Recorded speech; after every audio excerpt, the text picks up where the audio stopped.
जी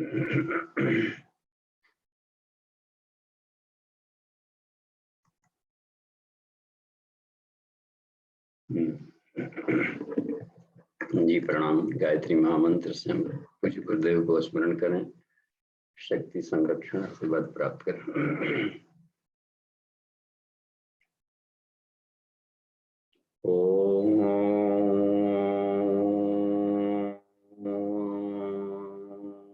भूर्भुवः स्वः तत्सवितुर्वरेण्यं भर्गो देवस्य धीमहि धियो यो नः प्रचोदयात्।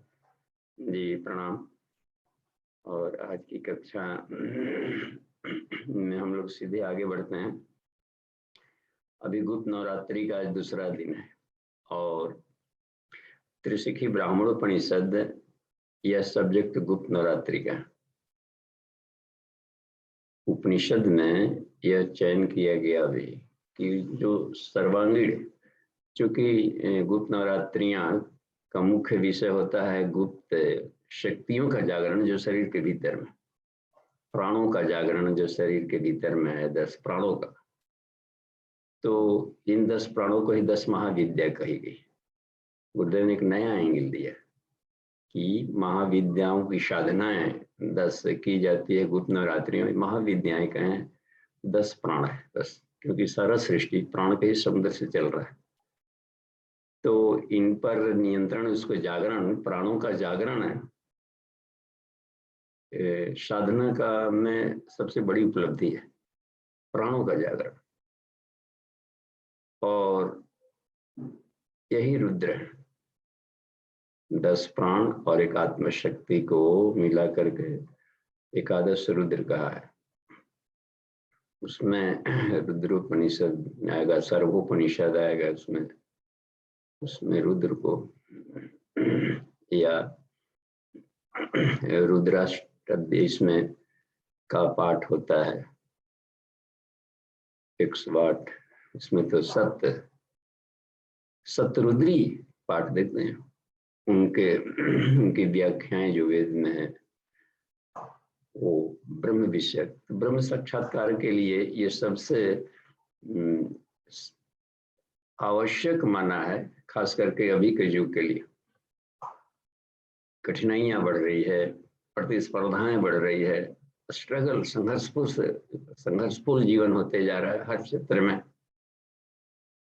कष्ट, कठिनाइयों, आपत्तियों, प्रदूषण, पटक, उत्थान पतन का इतना अधिक है, अंधड़ बवंडर अन्य समयों में नहीं देखा गया। भौतिक स्तर पर भी, दैविक स्तर पर या आध्यात्मिक स्तर पर, हर जगह इन दिनों ज्वार भाटा जैसी स्थिति है।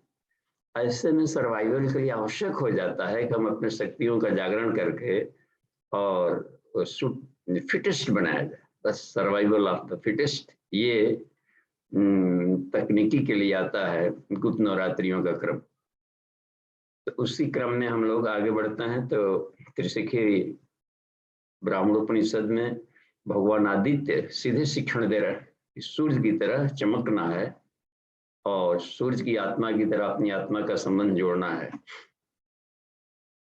सूर्य व विष्णु, विष्णु को भी सूर्य का, तो सूर्य की आत्मा अपने, सूर्य व शिव, शिव ही है। देखते हैं व्योम के आकाश में वहां पर अवतरित हुई सविता देवता की किरणें, उसी को गंगा कह दिया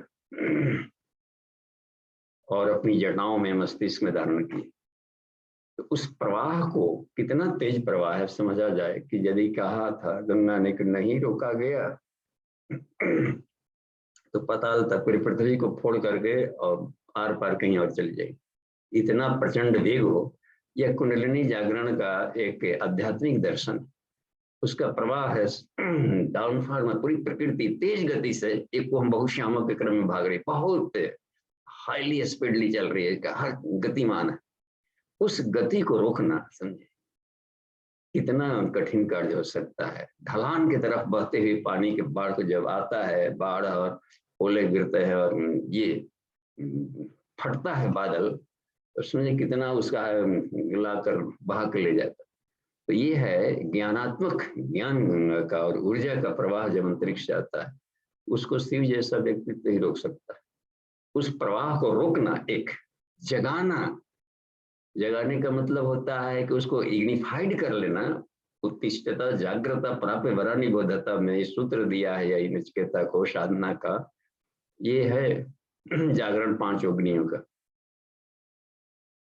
और जगाने का मतलब है कि डाउनवर्ड फ्लो है, इसका मतलब है कि नीचे के चुंबकत्व से जा रहे और ऊपर की तरफ जगाना, और जगाने पर उसकी किरणें लपटे ऊपर सौदा भागने लगती, तो उसको जगाना और उसके बाद में उत्थान क्रमशः ऊपर की तरफ ले जाना, ये तीनों काम कठिन होता है। और इस कठिन कार्य के लिए ही ये कुंडलिनी जागरण की साधनाएं गुप्त नवरात्रियों में की जाती। तो इतना अधिक शानदार आध्यात्मिक वैज्ञानिक चित्रण युग ऋषि ने किया है अपने सावित्री कुंडलिनी तंत्र में, अन्य साहित्यों में नहीं मिलता। उसकी आध्यात्मिकता के साथ विशुद्ध वैज्ञानिकता को आज हम कैसे समझ सकते हैं। आज के क्रम में हम देखेंगे कि आज उसमें से जो सूत्र संख्या है, कल 1 से 20 तक का हम लोग सुने थे, मनन चिंतन किए थे। आज 21 से 40 तक का इस श्लोक के में देखेंगे कि अगले क्रम में भगवान आदित्य त्रिशिखी मुनि से क्या बोल रहे हैं। वो साधनात्मक शिक्षण शुरू कर दिए। तो कल तक वहां पर हम लोग रुके थे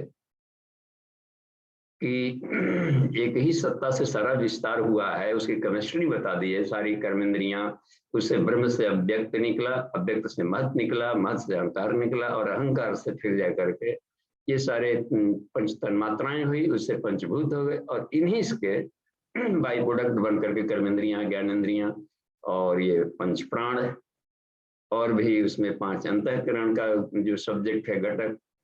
तो ये उसी को कहा कि शिवमय, इसमें कहीं विकार मत देखें। हे त्रिशिखी, इस ब्रह्म के विस्तार में विकार की कहीं गुंजाइश ही नहीं है, क्योंकि वो अत्यंत पवित्र है, शुद्ध है, शांत है, निर्गुण है, अवर्णनीय है, वो चैतन्य है। तो विकार शब्द की कल्पना ही मस्तिष्क में एक बहुत बड़ा पॉल्यूशन का ड्रॉप है। तो ये उसमें घटक में वहां तक जाए कि हम क्या देखें, तो ब्रह्म में हर जगह देखें, तो यहाँ कहीं नहीं। इसलिए सारे सृष्टि में जो विकार है, जो बाई प्रोडक्ट है उनका, तो इसको कह दिया कि इसके उत्पादों में, वेरिएशंस में एकत्र ब्रह्म को देखें। ब्रह्म में विकार की कल्पना ही नहीं की जा सकती, न है, तो वहां पर आए। लेकिन इस बुद्धत्व को पाए कैसे, और बिना इसके गुंजाइश भी नहीं है। अगले स्लॉट में हम देखें कहाँ से कैसे शुरू करेंगे। तो आज का पहल ये शिक्षण का क्रम यूएसए से, अमेरिका से, बोल्टन से, ये भारतीय दीदी वहां से, वहां भाई वो योग शिक्षक हैं। तो आज हिंदी वाचन पहले वो कर लेंगे, उसके बाद में उसका डेमो भी बताएंगे कि जहां से आसनों का क्रम शुरू होता है कि कैसे किया जाए। तो पहले उसका कॉन्शसनेस लेयर पर आएंगे कि आसनों को हमने तो देखा है कि आसन का क्रम है तो हर जगह फिजिकल अपीयरेंस शुरू कर दिया जाता है, लेकिन कॉन्शसनेस जो बॉडी है भीतर के, उनका आसन का क्या प्रारूप होता है, एक नई व्याख्या मिलेगी जो अन्य उपनिषदों में नहीं है। तो चेतनात्मक आसन किसको कहते हैं, चेतनात्मक प्राणायाम किसको कहते हैं, तो वो यदि चित्त वाला लेयर में ना होगा, उसमें स्टैग्नेट नहीं रहेंगे, तो बाहर के क्रियाकलाप हाथ पैर मरोड़ने वाली बात नहीं बनेगी। फिर भी दोनों लिंक्ड है, तो दोनों का क्रम आज शुरू होगा। तो विशुद्ध यौगिक क्रियाएं जो हमें गुप्त नवरात्रियों में की जानी है, प्रैक्टिकल पक्ष शुरू होता है। तो भारती दी स्क्रीन पर दिख रही हैं हम सबको, तो भारती दी प्रणाम, और पूरा पार्टिसिपेंट साधक देश विदेश भर से आपको प्रणाम कर रहे हैं। तो कक्षा आप शुरू करें और देखें 21वें में जो हम ब्रह्म है, हर जगह सृष्टि में विकार को ब्रह्म में देखें, ब्रह्म में विकार को नहीं। तो इस तरीके के साधक प्रयास करेगा तो उसके क्या उपलब्धि होगी। कहाँ से आगे क्रम में आप शुरू करें 21वें वाले मंत्र से। जी प्रणाम बाबूजी, सब साधकों को प्रणाम। त्रिशिखी ब्रह्मणोपनिषद मंत्र 21 I'm sorry।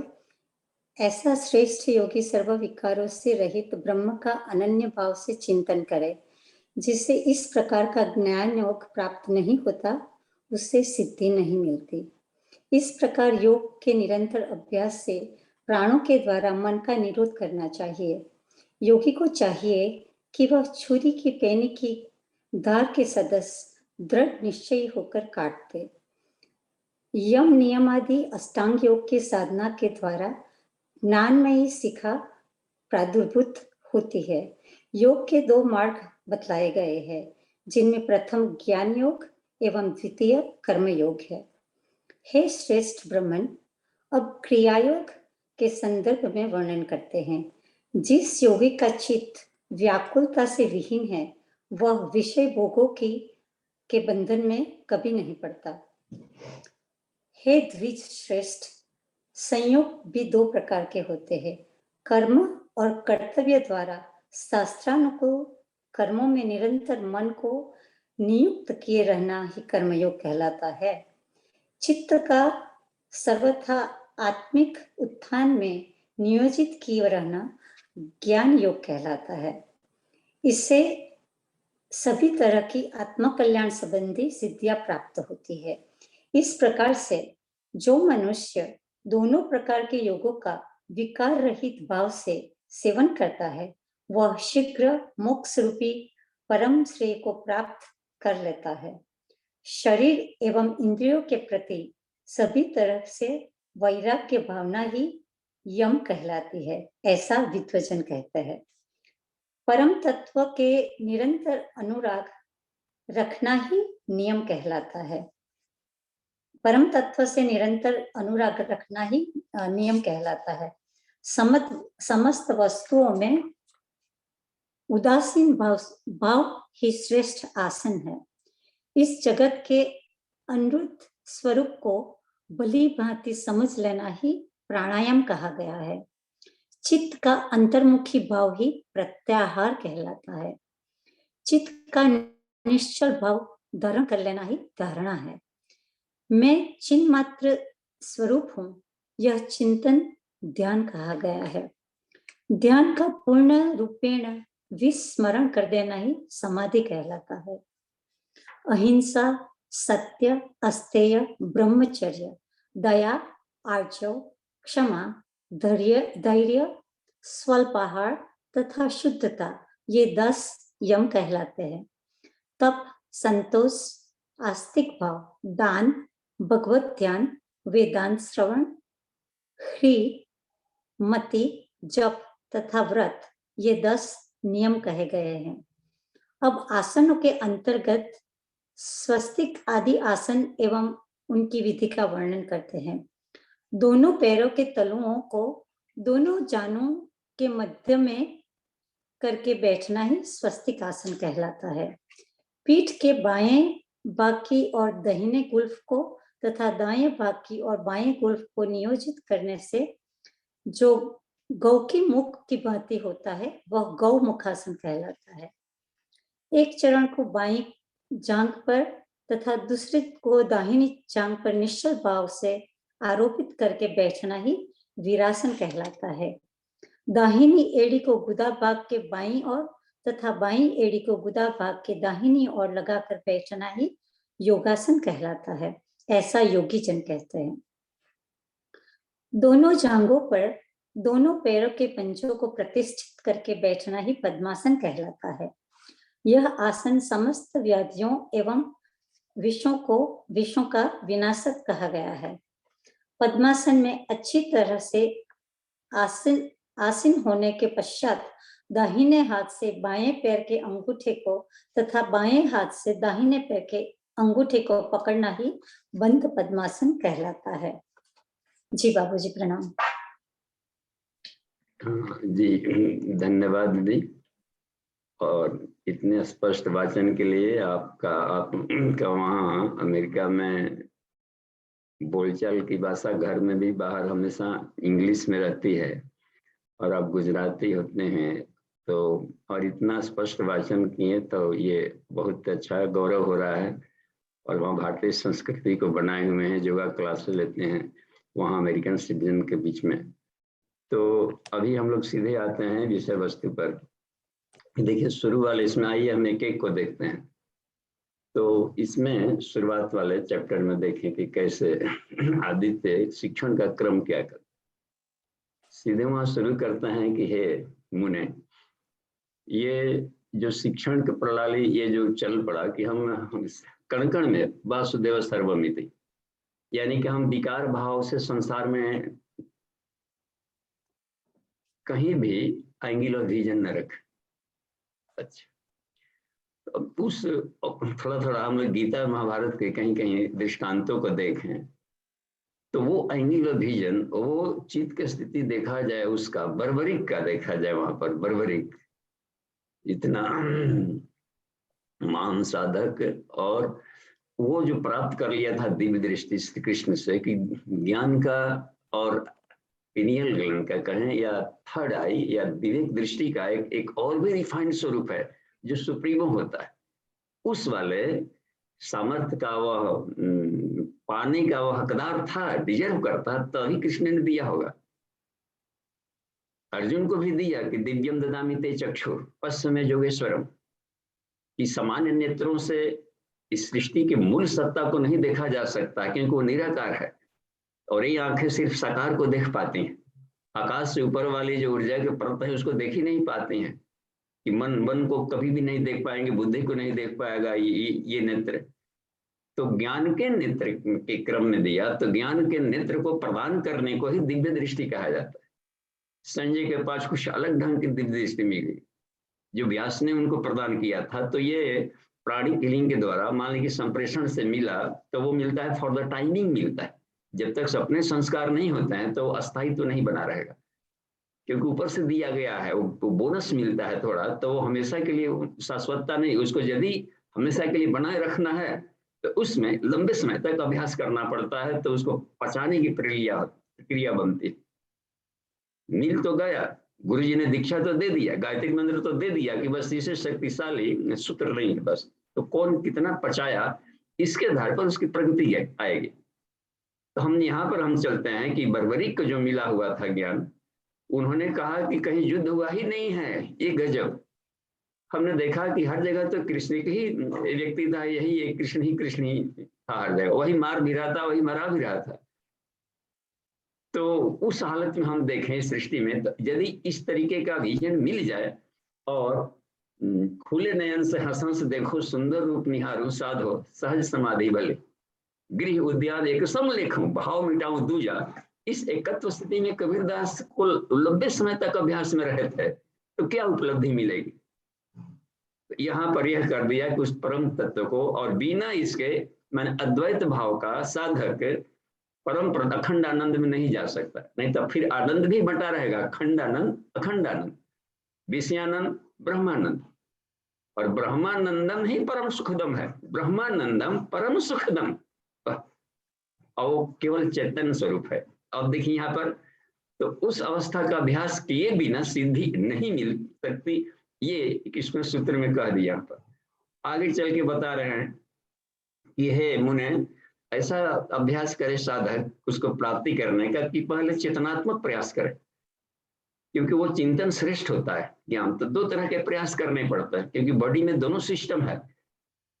ये सृष्टि में हर जगह ईश्वर भी भूला हुआ, और प्रकृति में माया आवृत मायोपाधिक जो सृष्टि है पर ब्रह्म जिसमें घुली हुई है सत्ता, तो दोनों तरफ ही प्रयास भी करने चाहेंगे। विद्यात्मक प्रयास, अविद्यात्मक पदार्थात्मक प्रयास, वैज्ञानिक प्रयास यानी शारीरिक शक्तियों का भी जागरण करना होगा जो शरीर में शक्ति केंद्र बने पड़े हैं, प्लस आत्म चेतना का, अपने भीतर की जो मूल सत्ता है परा, उसको भी जागृत करनी पड़ेगी। तो वो चेतना के द्वारा उसका ईंधन चेतनात्मक होता है, ज्ञानात्मक होता है।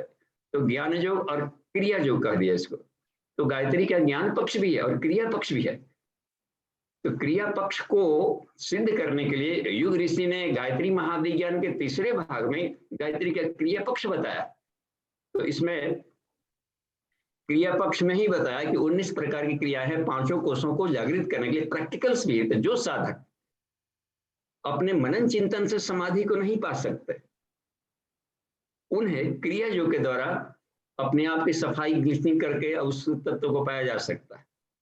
तो दोनों क्रम यहाँ से अब शुरू करना है। तो पहले देखा जाए उसको कि समाधि वाला अवस्था जाने के लिए चेतनात्मक प्रयास क्या हो।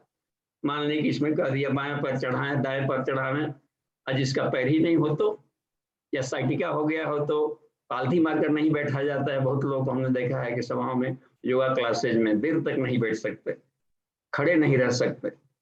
तो उनके लिए फिर क्या है, भगवान ने तो सर्व है सबके लिए है। छोटे से पार्टिकल में, परमाणु के भीतर में, न्यूक्लियस के भीतर में सारी भी हलचलें बैठ करके चला रहा है, सोया हुआ है वहां पर, न्यूट्रल, न्यूट्रन, न्यूट्रल, बस। तो उस अवस्था वाला कोई भी व्यक्ति कहीं से भी उसको पा सकता है। तो समाधि की अवस्था में जाने के लिए सिर्फ मनन चिंतन की प्रणाली को, ज्ञानात्मक स्तर को कहा कि ये भी एक अष्टांग योग, कहा कि अष्टांग योग न सिर्फ बाहर होता है, चेतनात्मक अष्टांग योग भी होते हैं। वो भी अष्टांग योग का एक नया प्रारूप कैसे करें। तो क्या कहा, यह सीखी आप ऐसा करें कि यदि आप केवल ये मनन चिंतन से, जैसे सुखदेव मुनि वगैरह को मनन चिंतन से जनक ने बात बताई, केवल ज्ञानात्मक स्तर से तो आगे बढ़ो, चेतना की शिखर यात्रा शुरू करो। तो अष्टांग योग का पहला वाला फेज क्या बताए, यम। तो यम में नीचे हम लोग ने ये पढ़े थे योग दर्शन में, तो वो यम नियम आसन प्राणायाम। तो यम में भी बात रखी गई है कि वो तो ये ब्रह्मचर्य जैसी इसे बात बन गई थी। और भी जो क्रियाकलाप सामाजिक उसमें रखे गए हैं, सत्य, अहिंसा, हत्या, ब्रह्मचर्य, अपग्रह जैसा। लेकिन वो टेक्निक नहीं बन पाता। और ये कब जरूरत पड़ी थी पतंजल को, जबकि समाधि पाद ने देखा कि वो उसमें तंभ्रा प्रज्ञा मनन चिंतन से जो नहीं पा सकते, जिनके संस्कार वैसे नहीं है कि साधना में रुचि हो, और जन सामान्य वैसे ही स्तर का है, तो इनके लिए क्या करें। तो साधन पाद दूसरा वाला बाध्यता थी उनको बताना साधन पाद की। तो पहले हमने देखें कि समाधि की अवस्था में लाने के लिए समाधि पाद में उन्होंने ये अष्टांग योग का जिक्र नहीं किया है, साधन पाद में जिक्र किया है क्रियाओं में। लेकिन यहाँ पर भगवान आदित्य अष्टांग योग को समाधि पाद में भी ले रहा है कि कैसे समाधि में साधक जाता है। तो पहला अभ्यास क्या करे चेतना का, कहा कि हम पहले थ्योरी क्लियर करें तब प्रैक्टिकल करें। थ्योरी को ज्ञान योग कह दिया और प्रैक्टिकल को क्रिया योग कह दिया इन्होंने। थ्योरी में अब देखिए क्या कहते हैं कि देह इंद्रियेषु वैराग्यम यम इति उच्यते बुध है। जो सिद्ध लोग हुए हैं और साधक जो हुए हैं, आर पार कर गए हैं, उन्होंने क्या किया है कि देह और इंद्रियों के प्रति एकदम दृढ़ वैराग्य को उत्पन्न किया। और वैराग्य जब भी होता है तो ज्ञान के द्वारा होगा, यथार्थ ज्ञान मिल जाएगी। यथावत प्रणतो ज्ञानम संसार से च स्वस्य च, अपने बारे में, संसार के बारे में बिल्कुल ही सही कैसे बना है, इसका रेसा रेसा यदि नॉलेज मिल जाए तो वो उसमें नहीं फंसेगा कहीं। तो इसलिए उन्होंने यह कहे कि और देह इंद्रिय से वैराग्य, क्यों वैराग्य करें, इसलिए कि इसका स्थिरता नहीं है। एक सेकंड भी, नैनो सेकंड्स में भी स्थिर नहीं रह रहा ना, तो हम उसको क्या पकड़ कर करेंगे, और उस स्पीड में हम दौड़ नहीं सकते। तो अब है कि और सब लगातार गाड़ियां चल रही है, तो जो अपने पास से गुजरा केवल उतना भर का हम लाभ ले लें तो वर्तमान में ही यहाँ जिया जा सकता है बस। तो उसका जो लाभ ले लिया, अवसर का लाभ ले लिया, वो तो फायदे में रहा बल्ले बल्ले। और जो अवसर चूक गया तो गाड़ी निकल गई, अब दूसरी आएगी। एक बार फोटो ले किसी का तो एक सेकंड बाद भी लेते हो तो भी नहीं आ सकता है। वीडियो चलाए जाते हैं, इसमें चल रहे हैं यहाँ पर क्लास, अब जहाँ उसको कोई चला दे अत्यंत ही स्लो मोशन में तो एकदम गजब का चलता है एकदम। देखिए कैसे फिर जाकर कुट कुट कुट कुट ऐसे, क्योंकि वो तस्वीर कभी नहीं चल सकते। और गतियात्मक बनिए तो हर बार दूसरा रहता है, हर सिग्नेचर दूसरा होगा। बहुत बारीक से देखा जाए तो इस छोटे छोटे कणों में भी वेरिएशन है, एक आंख पुतली दूसरे आंख पुतली से नहीं मिलती। तो ये कितना कमाल की बात है वेरिएशन में, और गतिशील है। हर क्षण हम लोग बूढ़े होते जा रहे हैं, हर क्षण मुरझाते चले जा रहे हैं। तो उसमें उसका नवीन स्थान यदि लेने की प्रणाली बन गई तब तो चिर यौवन बन सकता है। यहाँ पर आप देखें क्या है कि देह इंद्रियसु वैराग्यम, इसका मतलब है कि उसके चिपकाव न रखें, और वो ज्ञान के द्वारा ही संभव है। किसी और के लिए भी तो जा रहा है, नहीं आप बहुत अच्छे हैं हमारे मान लो के, नहीं नहीं कि हम तो किसी और के लिए जा रहे हैं, चाहे निगेटिव थॉट हो या पॉजिटिव थॉट हो। निगेटिव थॉट भी जाते रहता है किसी और को, जो निगेटिव माइंडेड है उसके लिए जा रहा है, उसको काम करवाने के लिए तोड़फोड़, हम बीच में टोकू को फंसा ली तो वो जाकर वहां भी कहेगा कि देखिए हम आपके लिए आ रहे थे, कौन तो निगेटिव थॉट अपना खोपड़ी में ले लिया था, रोक लिया था। तो एक दूसरी भी आप होता है। तो हम अपने काम की चीजों को सब चल रहा है, तो जो अपने काम की चीज है उसको केवल टच भर किया, लाभ लिए। तो हम प्रेम भी करते हैं तो चिपकाव वाला नहीं कर सकते, क्योंकि उसकी अपनी जर्नी है, हमारे लिए नहीं वेटिंग लिस्ट में बैठा हुआ है फुल लाइफ के लिए।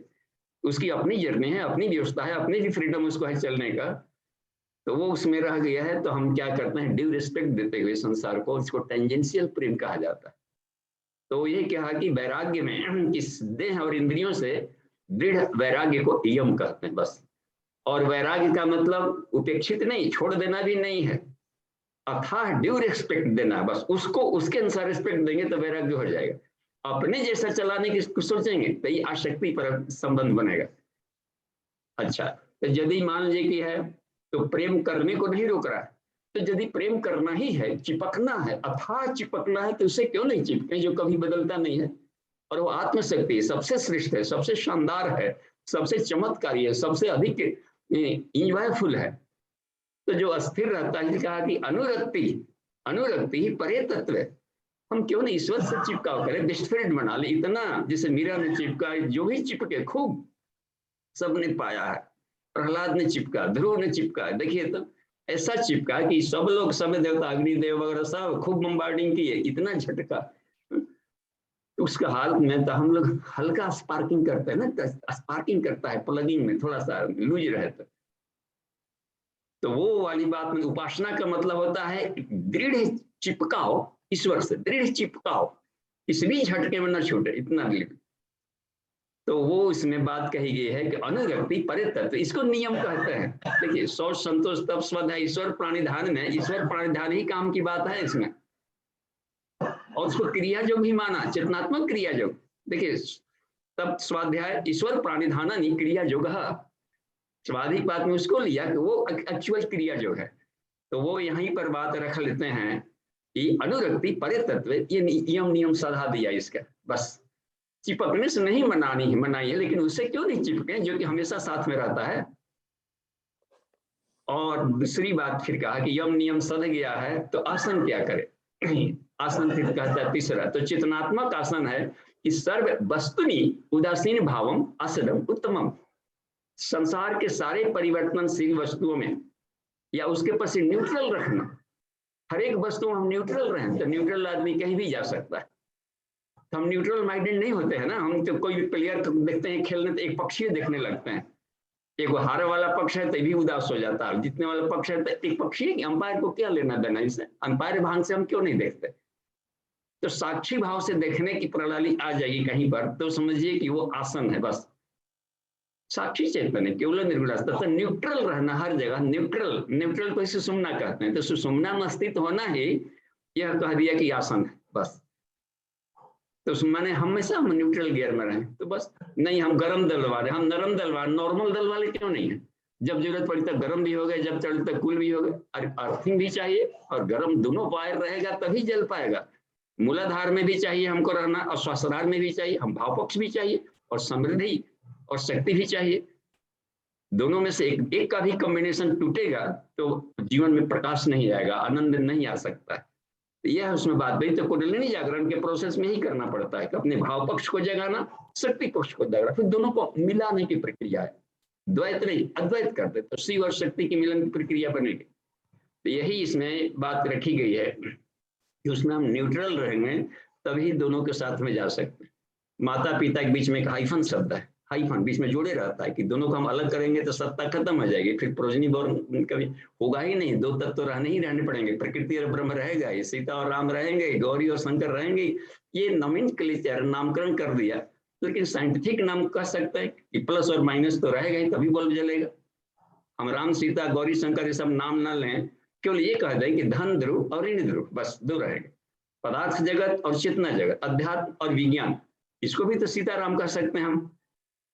तो इस तरीके से प्रणाली में हम दोनों ये रह करके तो ये कहा कि हम न्यूट्रल में रहेंगे तभी दोनों के साथ बात बन सकती है।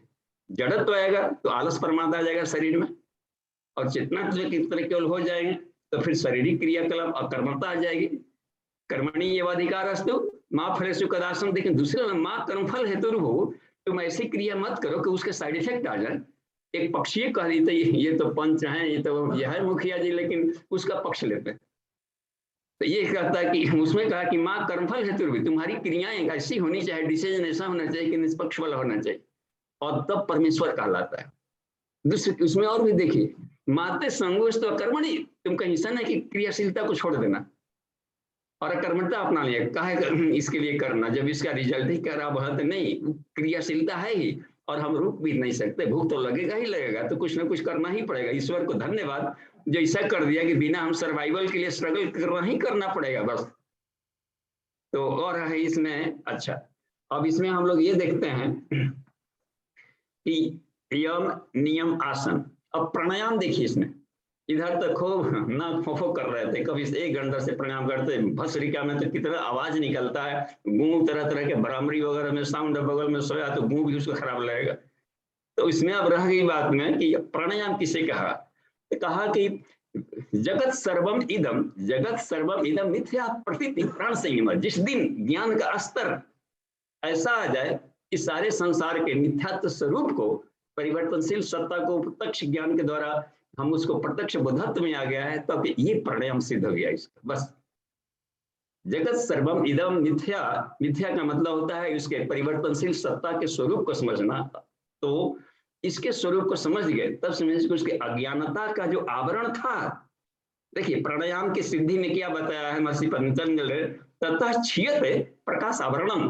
प्राणायाम की सिद्धि का पहचान क्या है, तो अज्ञानता का आवरण छीण हो जाना, काली को हटा देना, लालटेन के शीशा को हम बिल्कुल साफ कर दें तो रोशनी छोटी सी भी होगी तो ट्रांसपेरेंट शीशे में पार करके पूरे अंधेरे को दूर कर देगी। यही कहा कि क्षीयते, अज्ञानता के आवरण को हटा लेना। और अज्ञानता क्या है, इस परिवर्तनशील सत्ता को शाश्वत मान करके देखना और इसी को सत्य मानना। इसको तरह तरह एग्जाम्पल भी दिया है कि रस्सी को सर्प को रस्सी समझना है, रस्सी को सर्प समझना है, कुछ माने इसको विपर्य शब्द का भी प्रयोग किया गया। तो हम ये देखें प्रैक्टिकल लाइफ में जो जैसा वैसा क्यों नहीं ध्यान करें। मूर्ति के रूप में भी हम ध्यान भी करते हैं तो गौणी कहा गया है वो, और वो हमें निराकार तक नहीं पहुंचाने की प्रणाली है, कभी न कभी उसको छोड़ना ही पड़ेगा। तो वही वहां पर तनाव पैदा करने लगता है। तो इसमें अब अमूर्त का, तो अमूर्त ही सत्य है और मूर्त ही मिथ्या है। पीछे शब्द कहीं आया था हम लोग उपनिषदों क्रम में। तो यदि सत्य को पकड़ने की चित्त राह में आ गई है तो अब देखिए यहाँ पर, तो ब्रह्म सत्य जगत मिथ्या इति प्रतीति प्राण संयम। अच्छा, प्राणायाम स्थिति में गया तो हे मुने, हे त्रिशिखी, चेतना की शिखर जाता रहा। अगला लेयर देखो चेतना का क्या है आयाम में। तो ये यदि दिखाई पड़ने लगा तो अब क्या कह रहे हैं उसमें कि प्रत्याहार, चित्त से अंतर्मुखी भाव, क्योंकि पिछली आदतें बार बार इधर ललक की तरफ ले जाएंगी। रसवर्धन खाए हैं ना स्वाद लेकर के, तो स्वाद आंखों की तरफ से गुजरेगा, कितना ही रुकेगा, फिर ललक बनेगी। अच्छा ठीक है, आज नहीं तो नवरात्रि के बाद तो खाने को छूट मिलना ही मिलना है, तो कौन सी बात है, 4 दिन 9 दिन तो कैसे गार पैर करके निकाले ही लेंगे। और देखिए मन में ललक ऐसा है कि बाहर से लोगों को लग रहा है कि खूब साधना कर रहे हैं, भीतर में लिस्ट बना रहा है कि जिस दिन पूर्णाहुति होगा तो कितना वैरायटी का भोजन हमको बनाना है। देखिए कमाल की बात इसको चल रही, और वो भी रह गई है बात में। तो वो क्या मतलब ये कह रहा है कि चित्त को बहिर्मुखी हो रहा है तुम्हारा बार बार, तो चित्त को अंतर्मुखी भाव में ले आना, यह प्रत्याहार कहलाए। अच्छा यदि बाहर ही भाग रहा है तो जहां भी गया उसके अंतरात्मा को देखो तो भी अंतर्मुखी कहलाएगा।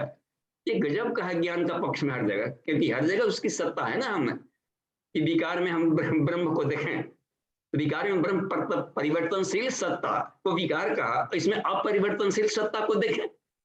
किसी महिला हो या पुरुष हो सामने से गुजर रही है गुजर रहा है इसमें, तो हम उसके शरीर भाव और उसके प्रतिभा चरित्र को ये सब तो परिवर्तनशील के हैं, कभी भी परिवर्तनशील सत्ता है, लेकिन उसके भीतर में भी तो ईश्वर बैठा हुआ है, मूल सत्ता है, आत्मा की प्रकाश। और यो शव आदित्य पुरुष, वो उसकी आत्मा अपनी आत्मा सबका एक कैडर का है।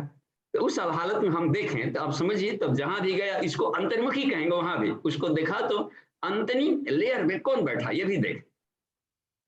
तो अंतर्मुखी चित्त को बनाने पर कहा कि ये क्या है, इसको प्रत्याहार कहते हैं। पहले जाता था कुछ और खाता था उसके उस दृश्य में, अब गया है उस एंगल ऑफ विजन से तो कुछ और खा रहा है जो आत्मा को पुष्ट कर रहा था, तो उसको प्रत्याहार कहते हैं, एंटी डाइट, जो अपने आत्मा को बढ़ा रहे। तो उस वाली अवस्था में कहा कि अच्छा और देखिए इस भाव को अस्थिर करो, चित्त से निश्चली भाव पेंडुलम की तरह अब भटकाव इसका हम बंद करें। इसके निश्चली भाव को चितस्य निश्चली भाव धारणम धारणा विधि, उसको धारणा कहा है कि हाँ ये अब चलते फिरते क्या मन में धारण किए हुए चल रहे हैं, इधर हम सुन रहे हैं जो हम बोल रहे हैं, नहीं बातचीत के गप में होता है कि अब कहाँ चले गए। तो इसका मतलब है कि जो भाव की जो कॉन्सेप्ट था भीतर में कुछ और उसका बैठा हुआ था जो बार बार वो उसको कर रहा था। तो यदि ये ज्ञान और ये स्तर ये बोधत्व स्थिरत्व को प्राप्त कर लिया तो उसको कहा कि ये धारणा, धारणा का अंग्रेजी में कॉन्सेंट्रेशन लिखा है युग ऋषि ने अपने 13वें वाङ्मय में, सीधे कॉन्सेंट्रेशन शब्द का कॉन्सेंट्रेट, और ये बिखराव को रोक लिया, कॉन्सेंट्रेशन निर्धत्व की अवस्था कहा, खुदकना बंद कर दिया, अस्थिर हो गया, परमानेंट अस्थिर हो गया, बस कह दिया धारणा। अब उठते फिरते चलते बैठे कबहू न बिसरे ऐसी ताड़ी लागी, ये आनंदमय कोश में कहा है, युग ऋषि ने लिखा है कि कविता दी है कबीरदास का आनंद का।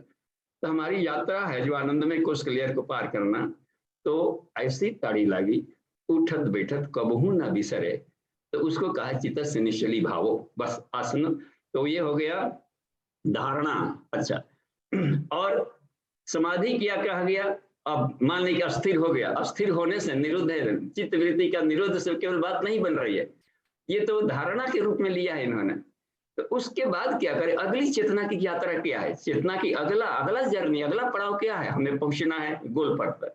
तो उन्होंने कहा ध्यान का प्रयोग करो।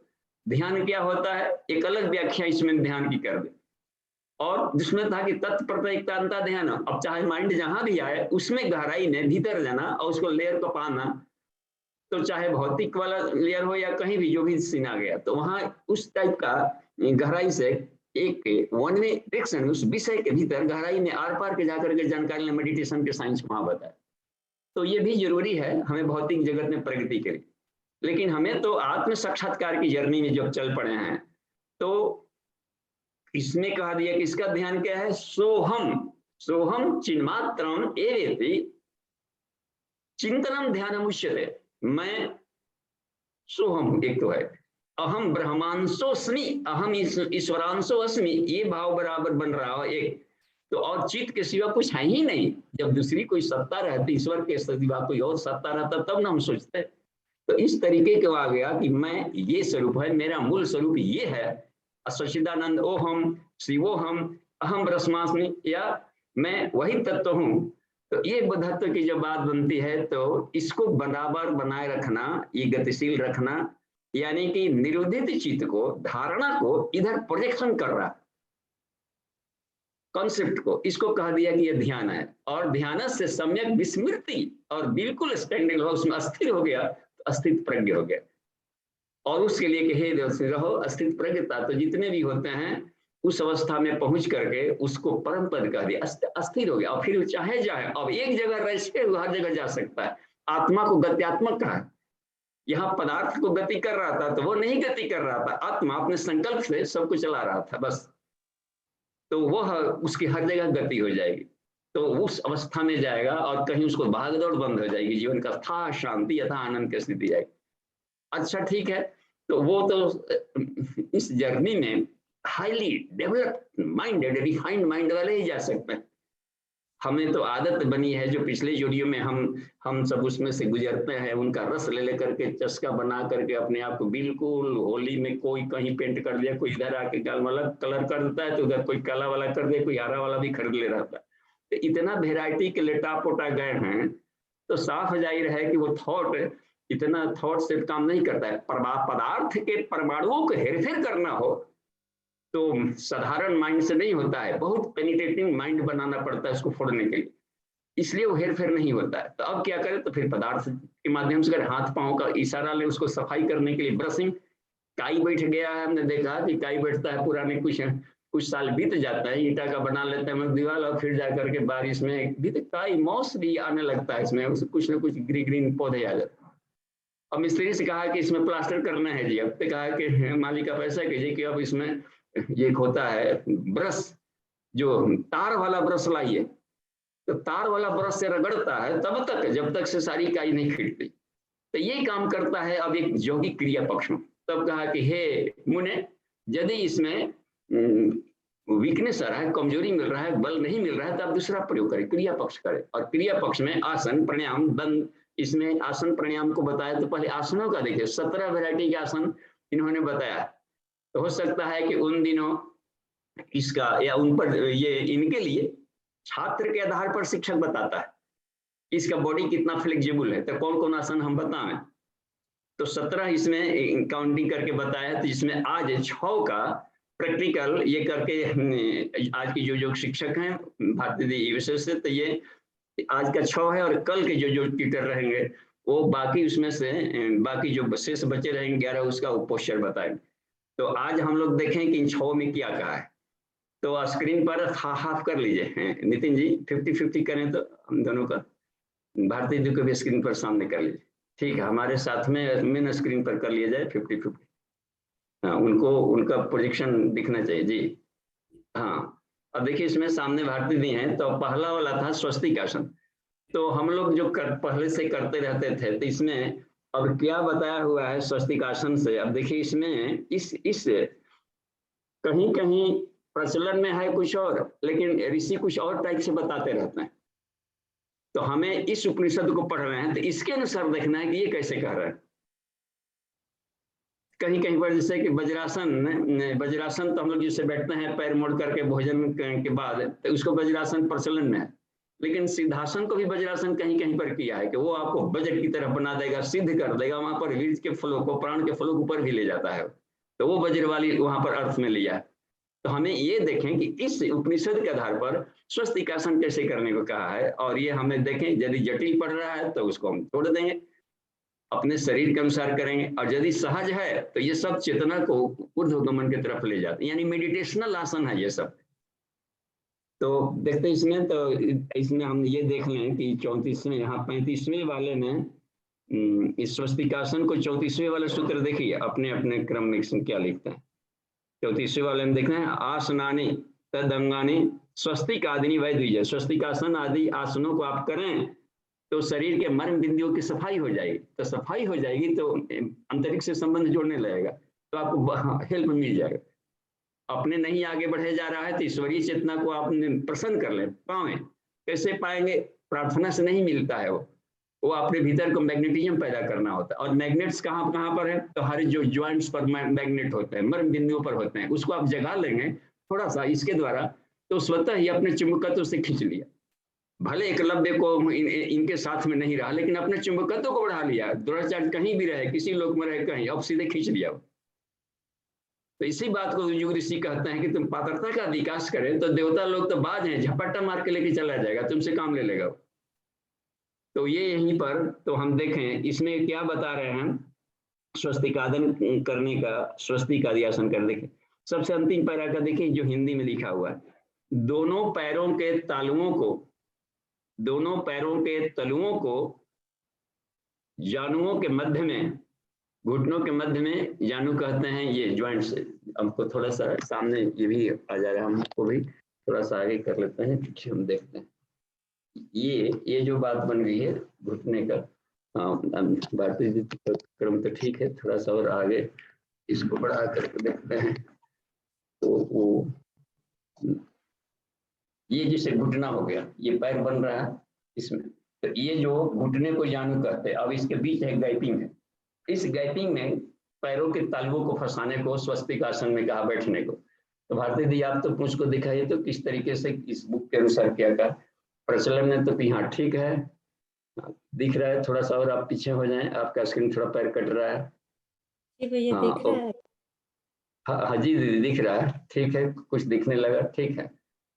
तो हाँ देखिए एक पैर को इन्होंने देखिए जानुओं फंसा लिया है, ठीक है, और दूसरे पैर को दूसरे जानुओं, देखिए ये ऊपर की तरफ इसके अंगूठे उसमें फंसा हुआ है, ऊपर कम से कम देखिए थोड़ा सा और एक घुटना। देखिए यहाँ पर भी एक योग टीचर अभी इस साधना सत्र में आए हुए हैं डीएसबीबी की शिखानंदनी, कल इनकी कक्षा रहेगी शेष का, आज वो भी एक स्क्रीन पर दिख रहे हैं।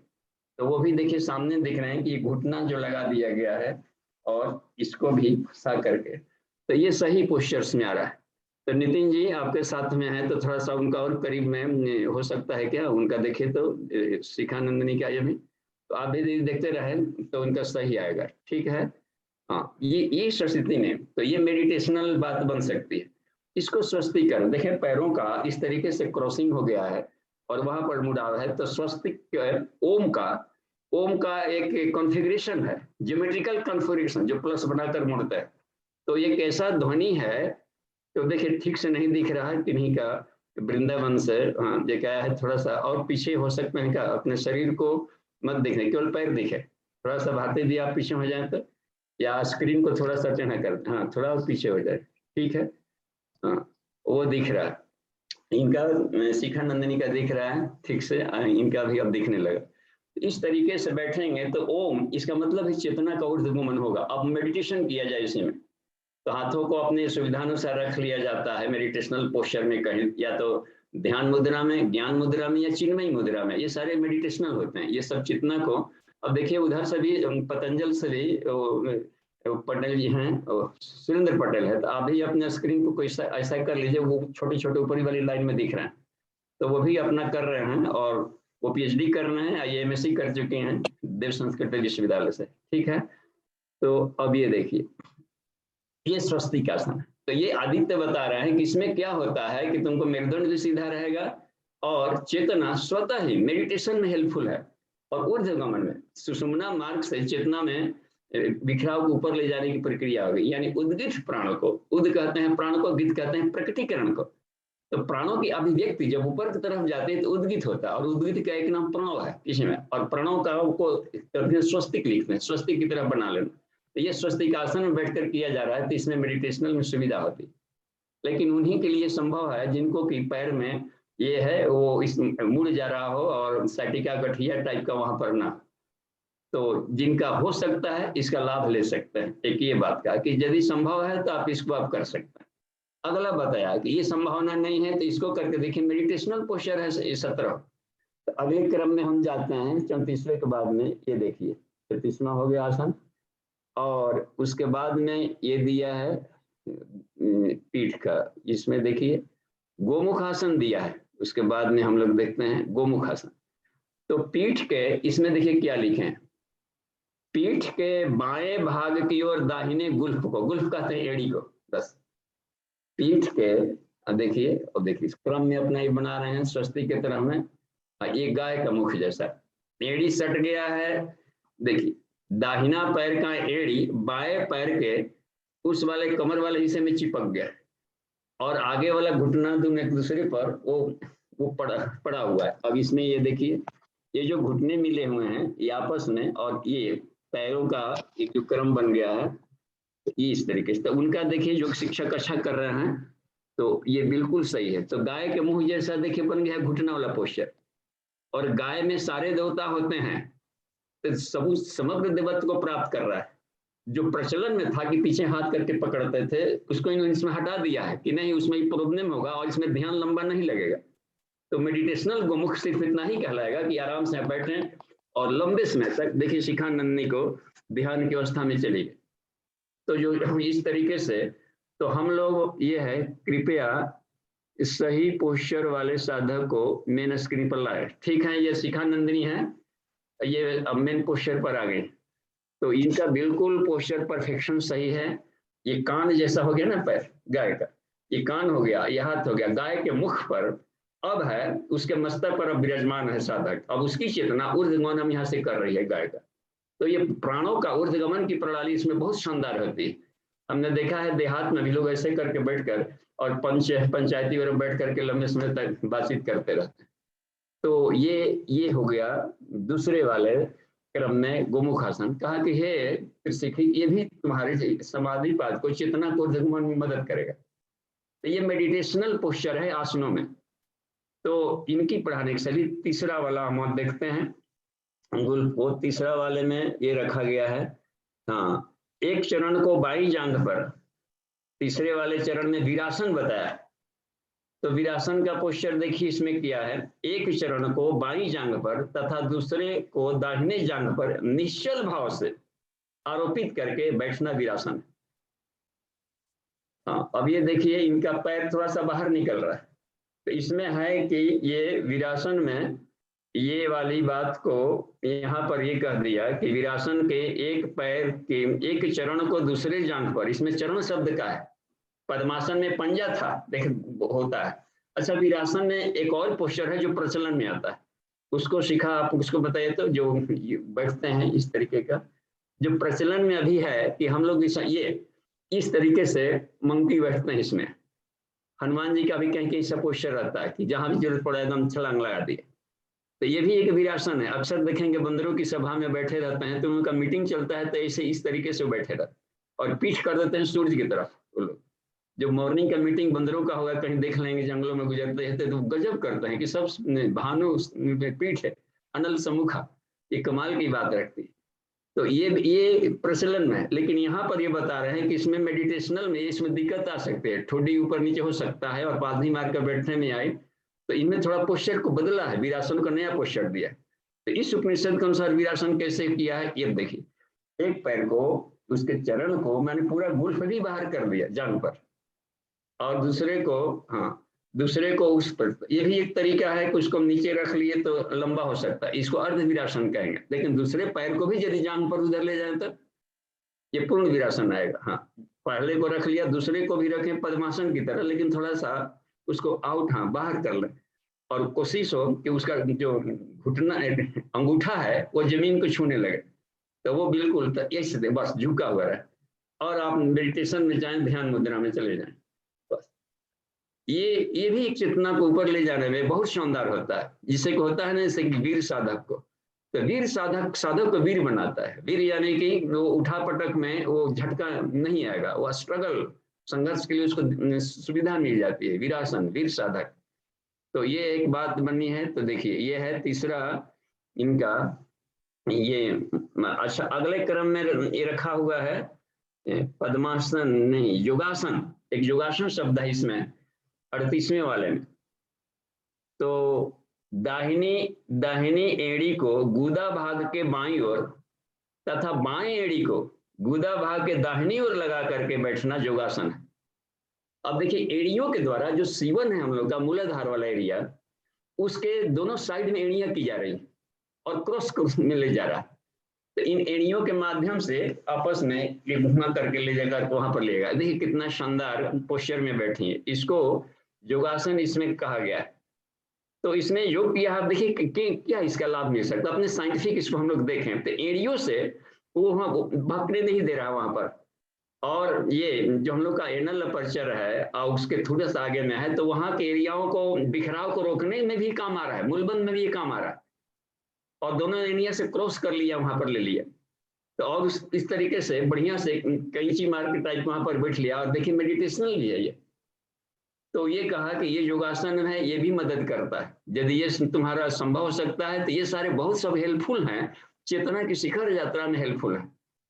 और भी जा करके देखते हैं तो ये 4 हो गया, और 5वां ये इसमें दे दिया गया है 39वें वाले सूत्र में। हम देखें, पूर्वोपरि वै दत्ते यदा पाद तले उभय पद्मासन भवे तत् सर्वव्याधि विष अपहम, जो होता है, जो सारे रोगों को हटाएगा, पॉइजन को बॉडी में है, यानी टॉक्सिन्स को डिटॉक्सिफाई कर देता है बहुत तेजी से पद्मासन।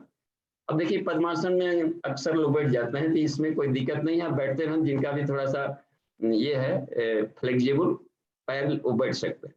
तो पद्मासन में पंजों का, ये पंजों को चिपका लेने, पंजों का ये जो भाग है उसको जांघ में चिपक जाए, और बाहर की तरफ उसका निकलान उसमें न रहे। अब दोनों देखिए, बाएं जांघ पर दाहिने पैर का पंजा है, और दाहिने जांघ पर बाएं जांघ का ये बाएं पैर का पंजा है।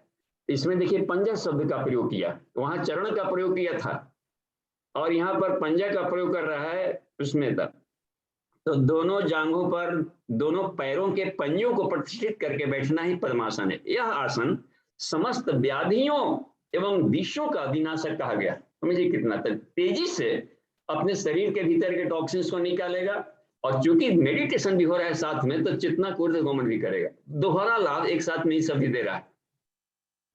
तो ये पद्म की तरह निर्लिप्त चेतना को बनाता है, इसलिए पद्मासन कह दिएगा। अब पद्म की तरह वो अपना है भी, पैरों का पोस्चर भी आता है, लेकिन वहां पद्म शब्द एक निर्लिप्त चेतना को आत्मा कहा गया। तो मेडिटेशनल में बहुत ही इसका प्रयोग अक्सर उपनिषदों में आया है कि इसका कर सकता है साधक। तो ये सारे के सारे आसन मेडिटेशनल बताए गए हैं इसमें। तो ये हो गया 5वां, और 6वां है इसमें आज का अंतिम वाला सूत्र में देखते हैं तो वो बद्ध पद्मासन 40वें वाले सूत्र में देखिए, इसमें बैठ गए हैं पद्मासन में अच्छी तरह से आसीन होने के बाद दाहिने हाथ से बाएं पैर के अंगूठे को तथा बाएं हाथ से दाहिने पैर के यानी क्रॉस पकड़ना।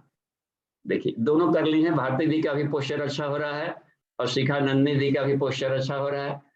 तो अब इसमें आएगा तो अब इसमें रहता है कि ये लोग दुबले पतले हैं इसलिए पकड़ा गया, तो ठीक है। तो हम पहले अपने इसलिए कहा कि आसन शुरू करने के पहले अपने डाइट को ठीक करना पड़ता है। लंबा मयूरासन भी करने के पहले हिदायत दिया है 1 महीने तक केवल सब्जी पर रहो या फल फूल पर रहो ताकि बॉडी सॉफ्ट हो जाए, ताकि उसमें कहीं स्ट्रेस नहीं आ पाएगा और साइड इफेक्ट नहीं आएंगे। नहीं तो कहीं का कहीं छटक जाएगा मांसपेशियां और टेंडन्स में कहीं थोड़ा सा भी उसका क्रैकिंग आया तो लंबा पेन होता है। तो बॉडी को फ्लेक्सिबल बना करके तो ये देखिए। अच्छा, इसमें एक और काम करना होता है, ये तो बद्ध पद्मासन में नासिकाग्र पर त्राटक करना होता है। तो इस संभवी मुद्रा भी इसमें देखिए जोड़ दिए हैं दोनों। तो नासिकाग्र पर त्राटक कर रहे हैं तो क्या होगा कि यहाँ पर माइंड के भीतर जो ऑप्टिक नर्व्स होता है दोनों आंखों की पुतलियों से यहाँ की, तो साफ है कि ऑप्टिक नर्व्स ऑप्टिक आइजमा के पास से जो क्रॉस किया है और सीधे जाकर वहां पर ऑक्सीपिटल लोब की तरफ वो गए हैं पॉइंट, तो इन सारे को वो प्रभावित करेगा। इसलिए त्राटक से मन को रिफाइंड करने की बात बन रही है। और मेडिटेशन कहाँ कर रहे हैं? आज्ञा चक्र में वहां पर ले जाकर कर रहे हैं। तो ये आज के क्रम में रह गया है। तो इससे अच्छा यदि नासिकाग्र पर त्राटक 1 मिनट किया जाए या आधा किया जाए, आधा मिनट से शुरू करें, 10 सेकंड से शुरू करें, तो थोड़ा थोड़ा सरदर्द है खिंचाव आता है ललाट में, तो खिंचाव आता है तो रोक दें और आंख बंद करके चंद्रमा का ध्यान आज्ञा चक्र में करने लगे तो उसको कूल कर देगा। तो इस तरीके से 1 सप्ताह के बाद 10 का 15 सेकंड फिर आगे बढ़ाते जाएं, फिर आधा मिनट, फिर 1 मिनट। जिस समय 5 मिनट तक स्टेगनेंट रह गए और माइंड में खिंचाव नहीं आ गया और कूल बना रहा तो जीवन भर के लिए माइग्रेन खत्म हो जाएगा। हमने इसका ये इस पर लंबा हमने इसका प्रैक्टिस किया है। अब एक्सीडेंट के बाद में चूंकि थोड़ा असहज होता है बैठना इसमें, इसलिए उसको छोड़ दिया है।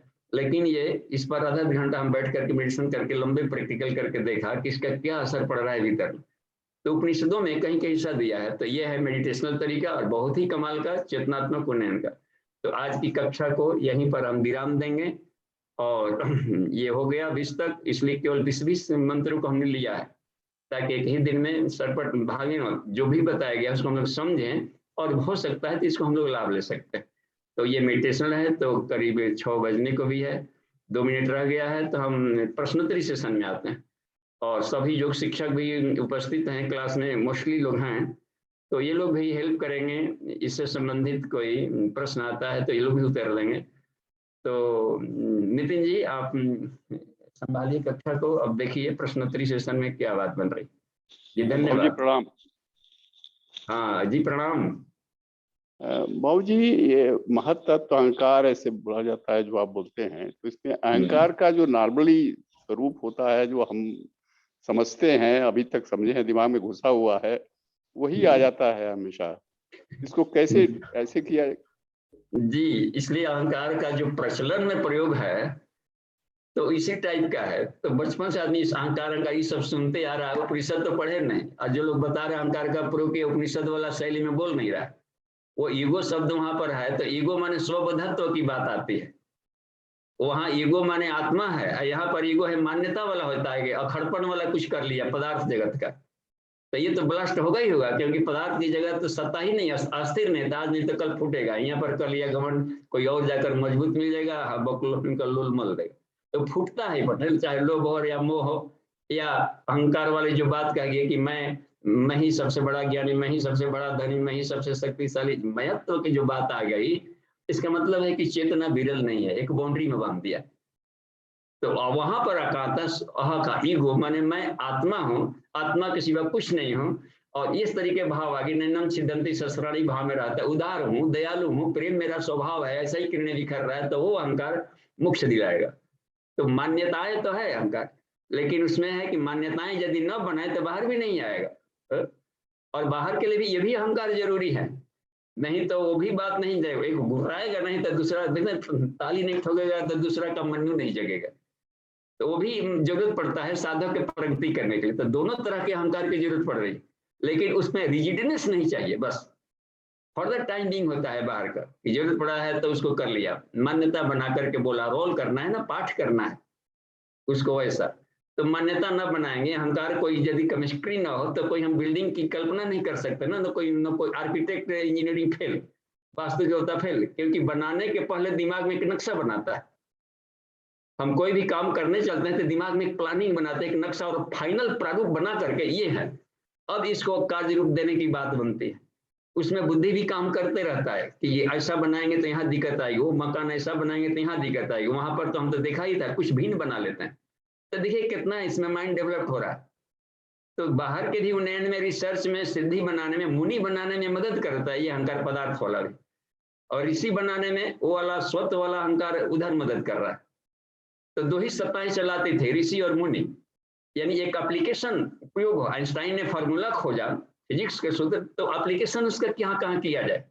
आर्किमिडीज ने लीवर का सिद्धांत खोजा, तो कहाँ मशीनों में लीवर के सिद्धांत पर, सारी घड़ियां लीवर के सिद्धांत, ताला में लीवर का सिद्धांत। तो एप्लीकेशन प्रोसेस को मुनि कहते हैं, कुछ अप्लाई करें जीवन को सुखमय बनाने के लिए, तो वो भी अहंकार जरूरी है। लेकिन जहां रिजिडनेस की बात आती है वो उसमें दिक्कत आएगी।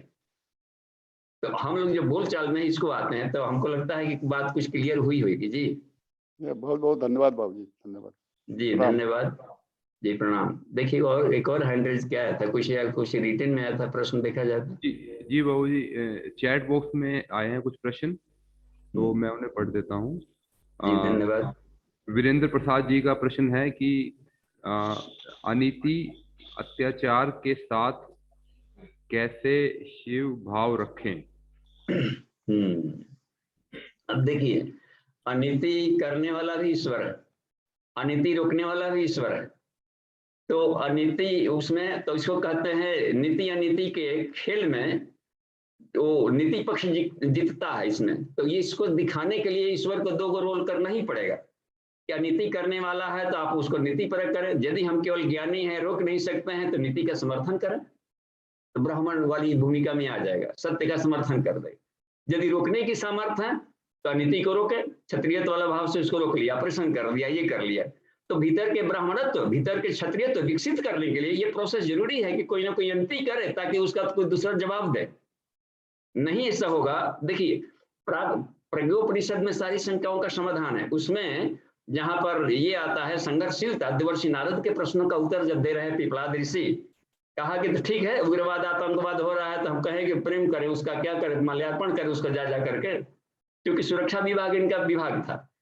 तब इन्होंने कहा कि नहीं, ऑपरेशन ही धर्म है, बस साफ कहा। लेकिन ऑपरेशन करते समय तुम्हारा चिंतन, तुम्हारे भाव क्या चल रहे थे, वो मुख्य की बात है। तुम एक डॉक्टर की तरह कर रहे थे कि नहीं, एक निर्दयी क्रूर हत्यारे की तरह कर रहे थे। तो चिकित्सा भाव से चाहा कि मातृभाव से शल्य चिकित्सा कारण तक, तो शल्य चिकित्सा की तरह से करो तो उसका आदतें सुधर जाए। आत्मा को तो ऐसे नहीं मार सकते यार। तो जहां भी जन्म लेगा तो मरे रहे, तो वहां से बड़ा उत्पाद फिर शुरू करेगा। चाहे कुंभकर्ण मरा हो तो अगले जन्म फिर जाकर बनेगा, हिरण्याक्ष हिरण्यकश्यप कुंभकर्ण रावण इधर बनते गया। तो आत्यंतिक समाधान कहाँ मिला इस ऑपरेशन से भी। तो तुम्हारी यदि भावनाएं वो रहेगी तो उसको परमानेंट सोल्यूशन भी दे लेगा। अंगुली माल को महान बौद्ध भिक्षुक बना सकता है। तो ये टेक्निक से उसमें किया है, तो वो है तो अनीति कर रहा है, तो अनीति को रोके हम। तो उसमें अपनी देख लें कि हम ज्ञानात्मक रोक सकते हैं या उसमें विध्वंसात्मक रोक सकते हैं। तो विध्वंस के भीतर है जो सृजन को और विध्वंस को, संभूतिंच असंभूतिंच जस्तद वेद उभयगं स्वः, ये ईशावास्योपनिषद में ये प्रैक्टिकल पक्षपात दोनों को जो साथ लेकर चलता है। राम राज्य की स्थापना है, लंका दहन भी करनी है, परित्राण है, साधुनाम भी करना है, बिना चाहे तो दुष्कृतनाम भी करना है। तो संसार में कचरों की सफाई करने के लिए भी अपनी जरूरत पड़ती है। तो इनको हमें प्रत्यक्ष कर सकते हैं तो प्रत्यक्ष करें, समझा कर प्रेम से समझा सकते हैं तो उसको तो इस्तेमाल कर लेंगे। तो ये है संसाधन से कर सकते हैं तो करें, लेकिन हमें इस रोल में अपनी भूमिका मानती मनुष्य का। तो मनुष्य की परिभाषा दिया है कि पराक्रमो जो है नरस्य अस्ति महत्व महत्व गुण, पराक्रम मनुष्य का महत्वपूर्ण गुण है। ये आदमी ये जो चल रहा है आदमी है कि नहीं है, ये कैसे पहचानेगा, बहादुर है कि नहीं है। बस गुरुदेव ने लिखा कि समझदार ईमानदार बहादुरी अवांछनीयता से किसी कीमत पर समझौता नहीं करेगा। प्राणायाम जिसका यज्ञ है, प्राणमय कोश कर ही नहीं सकता है किसी का। तो अब इसमें देखिए बहादुर बन गया है, तो कहा कि बहादुरी जो है प्राणवान बन का है, साहस हौसला, ये नायमात्मा बलहीन न लब्ध, ये भी कह दिया कहीं पर।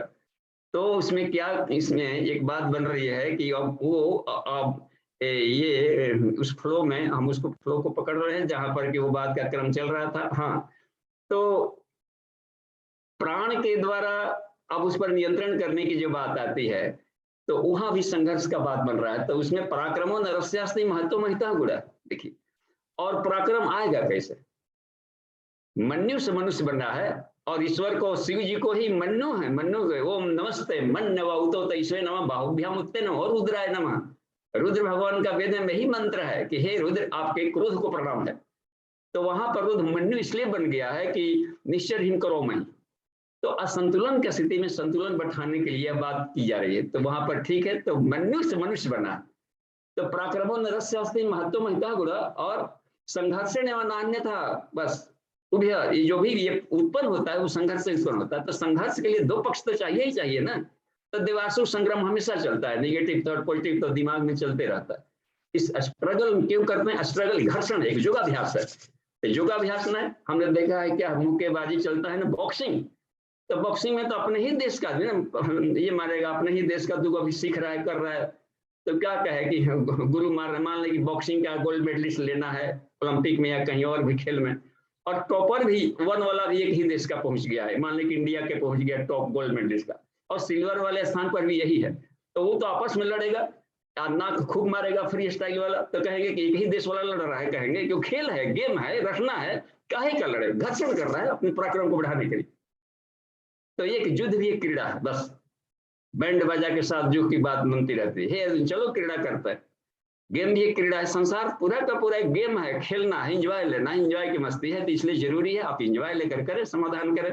जी ठीक है, हेनरी जा रहा है, पढ़ते जाइए जी, धन्यवाद। जी वो अगला प्रश्न उषा दीदी का वृंदावन से है। वे पूछती हैं कि बाबूजी प्रणाम, आपने कहा कि उसको उसके अनुसार रिस्पेक्ट देना ही वैराग्य है, कृपया थोड़ा स्पष्ट करें। जी देखिए, इसमें उसके अनुसार वैराग्य है का मतलब होता है हम अपने अनुसार चलाना चाहते हैं दूसरों को। हम बच्चों को पाले या शादी विवाह की या कुछ भी, तो लगता है कि हम अपनी सुविधा के लिए लाए हैं। ये देखिए बृहदारण्यक तो उपनिषद में है दीदी, वो याज्ञवल्क्य भी समझा रहे हैं मैत्रेयी को कि हे मैत्रेयी, कोई पति है, पत्नी को इसलिए नहीं लाता है कि हम इसकी सेवा करेंगे, वो अपनी सेवा करने का दिमाग में ढेर सारा ख्वाब सपना देख करके आया है। तो वो भी तो सपना देख रहे हो कि हमको ऐसा पति मिलता जो हमकी सेवा करता, हमको रिस्पेक्ट देता। तो संसार जब हर के भीतर में ईश्वर है, हम ईश्वर को पाने चले हैं, तो उससे आत्मीयता हम प्रेम डालें को उसको उसके ढंग से सोचे। कोई छोटा लड़का गलती कर दिया, गलती हो गई क्योंकि हमने पहले अभ्यास नहीं सिखाया उसका, तो स्वाभाविक गलती होगा। अब गलती हुई तो टूट पड़ा, और उसको ढंग से हम सोचे कि उस ढंग में रहता, उस बुद्धि में रहता, हम भी रहते तो हम भी वही करते, तो उदार प्रकृति होगी इसमें, तो उसको ड्यू रिस्पेक्ट दें। तो सब लोग देखे, कृष्ण ने भी अर्जुन को बार बार समझाया, बार बार समझा रहे हैं, लेकिन ड्यू रिस्पेक्ट उसको दे रहे हैं। क्या ड्यू रिस्पेक्ट दे रहे हैं कि हे देखो मुझे कहना था अर्जुन, जो भी कहना था, आत्मा के शरण में जाओ, आत्मा हर शरीर के भीतर में रहता, अंतःकरण में खोजो, उसके शरण में जाओ।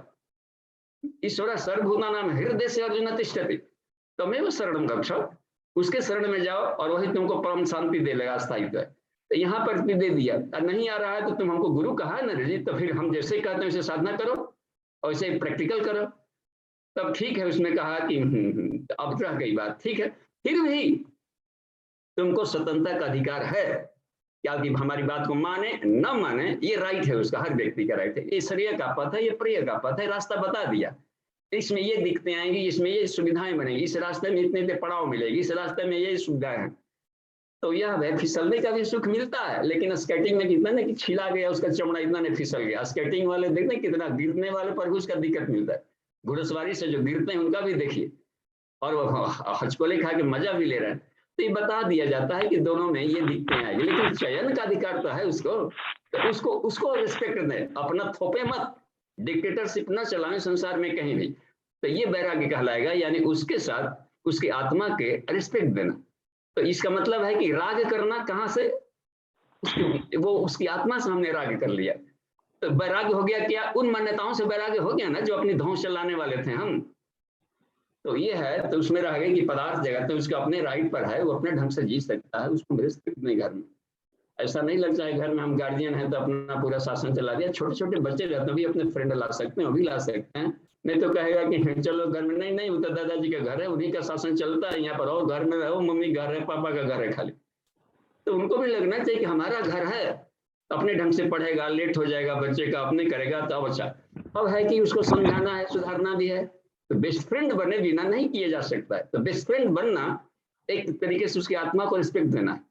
अब उसके ढंग से पहुंच करके उसका हम ऑपरेशनल प्रक्रिया चल रही, तो यहीं पर दिक्कत आती है। हमको लगता है कि ये कुछ बात स्पष्ट हो रही होगी कि उसको उसके भाव से, इसे कहा कि उदार चिंतियो, प्रकृति से तुम उदार बनो, प्रकृति से तुम उदार बनो। तो उदार भाव को ही भक्ति कहा जाता है बस। नहीं तो स्वार्थ भाव से जुड़े हैं, थोड़े से आरे में अपना प्रेम बांट रहे हैं, एगो सिस्टम, एगो काम, एगो आश्रम, एगो व्यवस्था में, तो इसको मोह कहा जाता है। हम उसका एंटी वाले से भाव बनता है। अब देखिए सूर्य भगवान को कोई प्रेयर करे, गायत्री मंत्र से ध्यान कर रहा है, जल चढ़ा रहा है, तो भी उसको शक्ति देंगे। लेकिन कुछ जो नहीं करता, यूं ही निकल गया जो करके, यूं ही लेट से भी सोया है पहले, फिर भी उसका रेडिएशन से, रोशनी से लाभ तो नहीं रहा है ना जी। तो अहैतुकी प्रेम उससे बनेगा। अहैतुकी प्रेम तभी बनेगा जो उसको एज इट इज एक्सेप्ट करे। दोस्ती तभी टिकता है जो अपने फ्रेंड को एज इट इज एक्सेप्ट करे बस। तो एज इट एक्सेप्ट करना ये वैराग्य है, क्योंकि उसकी आत्मा के साथ हरागत्व कर लिया ना, तो आत्मा के साथ हरागत्व तो अन्य है, परिवर्तनशील सत्ता के साथ वैराग्यता हुआ वहां। जी धन्यवाद। जी बाबू जी, अगला प्रश्न गोविंद जी का है। जी गोविंद जी, आप अपना प्रश्न पूछिए। अच्छा, दो हैंडरेज है, इनको भी ले लें। प्रणाम बाबू जी। हाँ जी प्रणाम। बाबू जी, मैंने आपसे पूछा था कि कुछ भी इच्छा करने से 2-3 साल में पूरा हो जाता, तो मैं अपने भारत में, विश्व में कैसे कल्याण कर सकता हूँ इसकी इच्छा के द्वारा? ये कुछ इसके बारे में जानकारी चाहिए। हाँ, तो उसमें बेहतरीन हो। अब ये देखा जाए कि हमारी इच्छाएं दूसरों को भी भली भली लग रही हो, तो वो टिकाऊ होगा, लोग आपको रिस्पेक्ट देंगे। नहीं तो बड़े अच्छे भाव वाले हैं, कहते चलेंगे तो संत स्वभाव वाले, ये तो किसी का नुकसान नहीं करते, कोई सलाह देंगे हैं तो फायदे में दिए होंगे। तो उसमें अपने तो देख लें कि हमारा रेंज क्या है। कार्यक्षेत्र जरूर देखना चाहिए, हम कितने रेंज में अपने को चेतना को फैला सकते हैं। उतना भी देखिए कि हमारी कितना 0 वाट के बॉल में है, तो मन करता है कि पूरा इस हर जगह तक रोशनी उस गांव में, इस गांव में ना जाएगा, वो तो थोड़ा ऊंचाई पर जा करके कोई फेंकना पड़ेगा सूर्य की तरह बॉल बैग। तो अपनी चेतना के आधार पर देखें। और कैंपस सिलेक्शन छूट है कि हमको कौन सा डिपार्टमेंट है, कौन सी पढ़ाई पढ़नी है, हर स्टूडेंट का पूछते हैं गार्जियन के, देख उसका किधर रुझान है, उस विद्या को पढ़ा करके बना दीजिए उसको, उस फील्ड में सूर्य की तरह चमके। तो वह बात है कि अपना कैंपस सिलेक्शन अपने करें जो अपने स्वभाव के अनुसार। एक और भी बात का ध्यान देखिए, आज ही पढ़ना है तो, कि कभी भी 100% ताकत को नहीं झोंकना चाहिए बस, नहीं तो टूट जाएगा। क्योंकि उसका रिजल्ट उस आधार में ना देखेगा, पता नहीं कब तक 100 भेजना है। तो 100% परफॉर्मेंस है आप थॉट के द्वारा दे सकते हैं, सारी प्रतिभा को झोंक दें। लेकिन जो फिजिकल है, जो कि थकावट वाली ऊर्जा बनती है, उसमें हमेशा 60% से अधिक न लगाएं, 40 बचाए रखें कि दूसरा कोई आ गया तो चले। नहीं आपको हमको योगा, अभी तो हम खुद ही योगा करके थक गए यार, हाँफ रहे हैं, अभी तो ये करें, तो क्या ही इतना खा लिए थे कि हमारे यहाँ आए तो आपने चाय कॉफी कुछ भी नहीं लिया, ना पानी ले रहे। तो जब दूसरों के यहाँ जाना है, ये भी जाना है, तो हमें उतना ही नहीं कि यहाँ की हमारे आगे वाले के रिस्पेक्ट लिए कुछ बचा रहा है। तो हम अपने ढंग से इसको देखें प्रैक्टिकल करने का, तो अपने विवेक बुद्धि का है। इसको किताब नहीं लिखा जा सकता है ग्रंथ। इसमें ये है कि हर जगह अपने खुद की समझदारी से काम लेना होता है, बस इसी को प्रज्ञा कहते हैं। तो प्रज्ञा की हर जगह जरूरत है। तो नमक डाल देना दाल में, जैसे गृहिणी का पूछेगा कि कई कोना डाले, वो तो अपने विवेक से डाल, इतना डाल के अपने से डालेंगे। तो चलना है अपने करके सीधे चले जाएगा, थोड़ा सा टेढ़ा और रोड मुड़ा तो नाम मात्रा का तो नहीं, वो सीधे कहते चलने को। तो ये देख रहे ना कितना दिक्कत। डॉक्टर लिख देगा 3 गोल गोल की दवाई खा लेना, तो फिर एगो गया कि डॉक्टर साहब लिखवे नहीं किए कि बैठ के खाना है कि खड़ा होकर खाना, अल्लाह तक तो हेबे के चाट जाएगा। वो तो पूरा किताब लिखना पड़ेगा, ठीक है। फिर कुछ देर के बाद लौट के आप तो लिखवे नहीं किए कि गर्म पानी से लेना है कि ठंडा से लेना। अब देखिए पूरा दिन में के फंसा देगा। तो अपने विवेक से यार जिससे मन है तो लील, जो फाड़ तुम चुकर अपने से, तो नहीं तो फिर बस, या कंपाउंडर्स को समझा दीजिए। देख रहे हैं, तो हमें ये देखना है कि अपने विवेक से ही काम करना बस। तो स्वबोधक की जरूरत पड़ेगी, अपने समझदारी से करें, नहीं तो फिर वो गुलाम हो जाएगा दूसरे के दिमाग का, वो कॉलोन बन जाएगा, वो अपना चेतना विकसित ही नहीं होगा। इनका बहुत अच्छा लगा प्लूटो का कहने का कि बच्चों को सिर्फ अच्छे करने के, कुछ गलतियां करने के भी छूट दो, ताकि खुद भी सीखे कैसे करने पर यह बात बन गई। देखिए कहीं पर एक और भी प्रश्न आ रहा है, तो दोनों बार दिखिए। जी विक्की भैया का हैंड रेज है। जी विक्की भैया आप अपना प्रश्न पूछिए। जी बाबूजी प्रणाम। जी प्रणाम। बाबूजी, हाँ बाबूजी, लोकाचार में देखा जाता है, अभी फ्रेंडली बात हुई हमारे घर से लेके समाज से लेके हर जगह। तो ये पाता हूँ बाबूजी कि क्या अब घर में ही लीजिए बाबूजी, मान लीजिए कोई लोअर मिडिल क्लास फैमिली से है, 2-2 रुपए जोड़ के अपने बच्चों को पढ़ा रहा है, लिखा रहा है, और उसकी आशा है कि ये बच्चा जो है हमारे काम आएगा, राष्ट्र के काम आएगा। उसको फ्रीडम ज्यादा दी गई तो वही बच्चा जो है उसमें अगर कुछ बच्चे बिगड़ जाते हैं और कुछ बन भी जाते हैं तो फ्रीडम का ये होता है कि कल को वो ऐसा फ्रीडम लेते हैं कि मैं देख पाता हूँ कि जो उसके संरक्षक थे जिन्होंने पूरी जीवन 2-2 रुपए, उनके पास इतना भी नहीं कि बहुत बड़ा परमार्थ कर सके, लेबर क्लास के लोग हैं, दिहाड़ी मजदूरी करते हैं, और उन्होंने अपने बच्चे को फ्रीडम दिया। अब बच्चा उनका आगे चला तो वो अपनी फ्रीडम का सुदूर शहरों में अपना बहुत सारे उसके उदाहरण हो सकते हैं। उसके बाद बाहर देखता हूं कि थोड़ा समाज में आके देखते हैं बाबूजी कि जो समय है अनीति पूर्वक जो लोगों ने सफलताएं अर्जित की है, पूरा कानून, पूरा महकमा, पूरा पुलिस वही है, वैसे पर्सन का हर रॉन्ग राइट बन जाता है। और जो सिद्धांतवादी आदमी है उनको अपने सत्य का प्रमाण देना पड़ता है कि मैं सच्चा हूं। कहते हैं कि मूर्खों की महफिल में समझदार जो है वो लज्जित होना पड़ता है उसको। उसके बाद आगे भी बढ़ते हैं तो देखें कि जो देश शांति प्रिय देश है, वहां पे जो भारी भरकम देश लोग हैं वो तरह तरह से जो है वहां पे अपना करके उस बेचारे शांति प्रिय देश को जो है उसकी स्वच्छंदता तक पे सवाल खड़ा कर दिया जाता है। तो एक तरफ हमारा अध्यात्म का जर्नी है कि निस्वार्थ प्रेम है, फ्रेंडशिप रखना है, दूसरी तरफ ये जो पूरा लोकाचार का क्रम है, तो इसमें हालांकि प्रज्ञोपनिषद में हमें बताया गया है कि सौजन्य युक्त पराक्रम, इसमें बड़ा गंभीर प्रश्न है कि कैसे इसको बनाया जाए। बेचारा वो कृष्ण जी गए, बोले दे दो केवल 5 ग्राम, रखो अपनी धरती तमाम, और वहां पे वो दुर्योधन जो है बोलता है रुक कृष्ण तुझे ही मैं बांधता हूँ, और उनको ही बांधने का जो है जतन करने की कोशिश करने लगा। इतना बड़ा दुस्साहस जो परमात्मा को बांधने का क्रम। तो जब जब सृष्टि पे असंतुलन उत्पन्न हुआ है बाबूजी, विनम्रता कायरता का भी पर्याय बन जाती है। तो इसमें बड़ा साधकों के सामने प्रणाम बाबूजी, सब जी धन्यवाद। और करंट अफेयर्स का ही प्रश्न उत्तरी होना ही चाहिए, कुछ में हम चूंकि हमको तैरना है संसार में। तो आज के युग के लिए पूज्य गुरुदेव सबसे बेस्ट प्रोफेसर हमको लगे। इनकी शैली ऑपरेशन की बहुत कमाल की थी। तो उन्होंने कहा कि इसमें कि सुधार है, बच्चों को करना है, तो 2 आंख दी है, कहा कि एक आंख दुलार की और एक आंख सुधार की। देखते शरीर में ईड़ा और पिंगला है, कब गर्म होना है कब ठंडा होना है। जब उसको डांटना था तब पुरस्कार देने लगे होंगे, चुम्मा चाटी करके, अच्छा कोई बात नहीं चलो होता ही है। और जब उसको प्यार देना होगा, अच्छा काम करके आया था, तब उसको हमने वहां पर डांट दिया कि इतना ही नंबर आता है। अब देखिए बेचारा खुश होगा कि पहले जी फेल करते थे, हमको 50 नंबर आ गया, उस ढंग से प्रोत्साहन देना चाहिए था। 50 आया है, बगल वाला का इतना आ गया है 9। अब देखे तो डिप्रेशन है, तो ऑपरेशन ही नहीं करने आ रहा है ना इनको, अपनी कमी को उसको थोप दिया, तो अपने जैसा बकलोल बनाएगा उसको। तो अब रह गई है कि एक आंख सुधार की दुलार की, तो सुधार भी प्यार कहलाता है वहां, क्योंकि वो वेद के अनुसार कर रहा है सुधार। अपने अनुसार सुधार करेगा तब वो उसको मूर्ख बना सकता है, लेकिन वेद के अनुसार सुधार कर रहा है जो कि इसको बता रहा है, तो वो कहा कि इसलिए कहा कि वेदांत कर शास्त्रानुकूल। इसमें आगे कर्मयोग में आ जाए आज के प्रश्न में। जी है परिभाषा बाबूजी है। शास्त्रानुकूल का मतलब क्या होता है? तो यही होता है कि जिसके साइड इफेक्ट कम से कम हो। व्यवहार में आ जाए तो कुछ ना कुछ तो साइड इफेक्ट आएगा ही आएगा। राम कितना बढ़िया करें तो रावण जैसे लोग रोज पहले एक माला उसको अटपटांग बोलेंगे, तब जाके भोजन करेगा।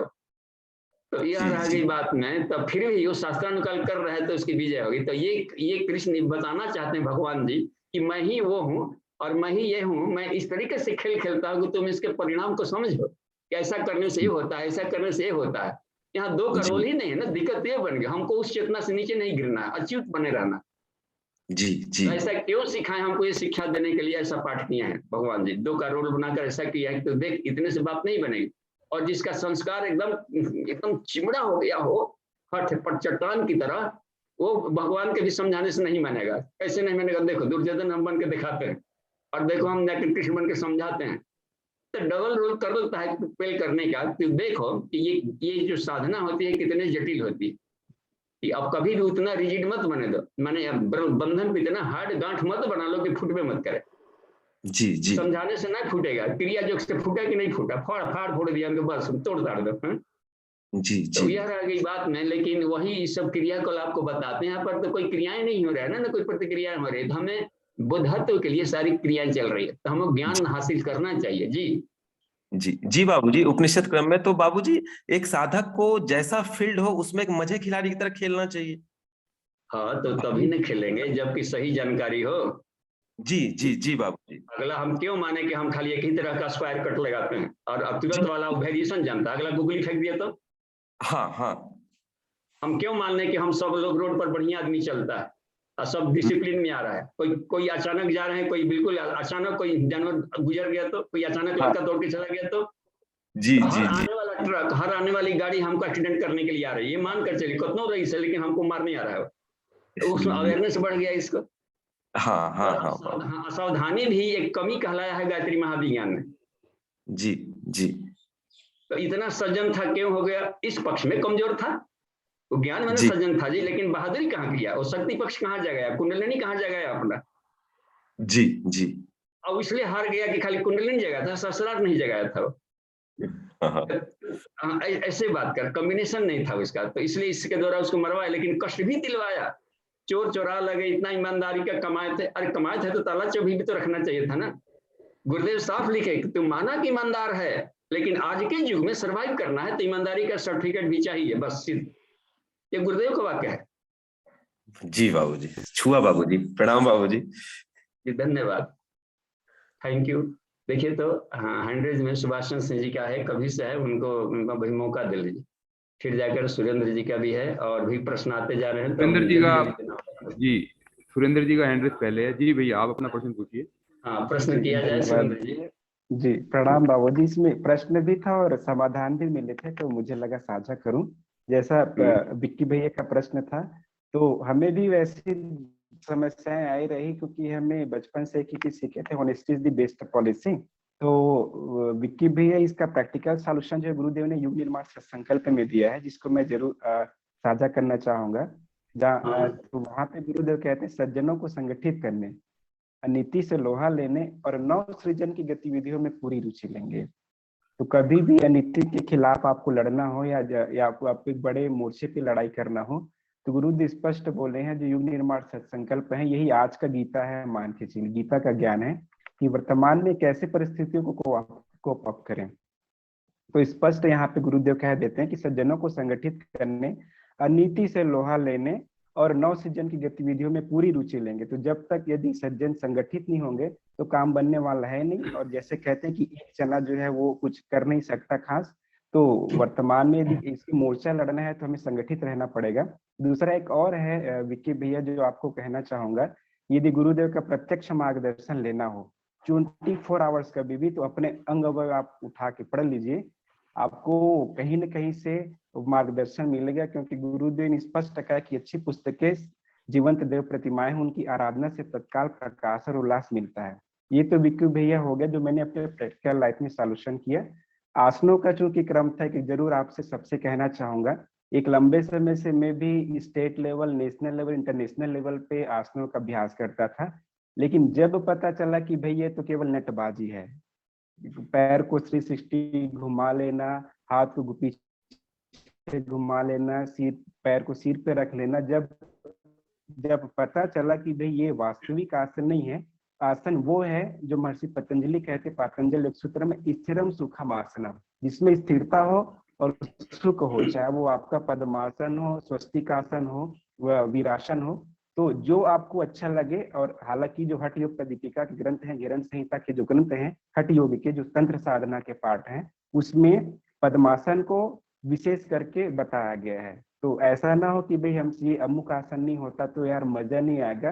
केवल एक ही आसन में आप स्थिर पूर्वक और सुख पूर्वक बैठ गए तो उसी से सिद्धि मिल जाएगी और नैया जो है पार हो जाएगी। तो ये अनुभव साझा करना था बाबूजी। प्रणाम। सुरेंद्र भैया, अच्छा आपने साझा किया। जी प्रणाम बाबूजी। हाँ जी प्रणाम। लेकिन सुरेंद्र जी के लिए थोड़ा सा एक विषयांतर जिज्ञासा आ रही थी हाँ वीरासन के क्रम में आपने बताया कि जो बंदरों की सभा होती है तो पीठ को जो है वो सूर्य की तरफ करके बैठते हैं, तो ये थोड़ा सा हमारी जिज्ञासा काफी टाइम से थी, क्योंकि तुलसीदास जी ने भी इसी को अपने लिए कहा है कि भानु पीठ से ही वो रागी और स्वामी सर्व भाव छल त्यागी। और हम लोगों को सिखाया जाता है गायत्री परिवार में कि सूर्य की तरफ हम बैठ करके और फिर ध्यान करें, त्राटक करें, साधना करें। तो इसका थोड़ा सा प्रिंसिपल क्या हो सकता है, थोड़ा दृष्टांत जरूर पड़ेगा, इसलिए और जिज्ञासा थी, आज आपने व्याख्याक्रम में बताया भी था, तो इस पर थोड़ा सा अपनी अभिव्यक्ति दें बाबू जी। हाँ जी, धन्यवाद। और 4 मिनट का शेष है तो हम लोग उसमें चलते हैं। अब तो देखिए पहले सुरेंद्र जी को कि ये जो आपने अपने अनुभव बताया तो वो आदित्य भी बताएंगे, कल बताएंगे, तो एडवांस कुछ बात हो गई, वो आएगा अंत में सुखासन की ही बात लिखेंगे, तो वो सारे आसनों पर प्रकाश डाले हैं इसमें, तो कल के क्लासेज में उस पर चर्चाएं होगी। ये इसको ऐसा नहीं हो रहा है तो क्या करें, क्योंकि क्लास ले रहे हैं ना, जो होल का क्लास ले रहा है, अभी ढेर सारे आसन बताएंगे, उसके फायदे बताएंगे, ये सब नहीं हो रहा है तब तो क्या करें।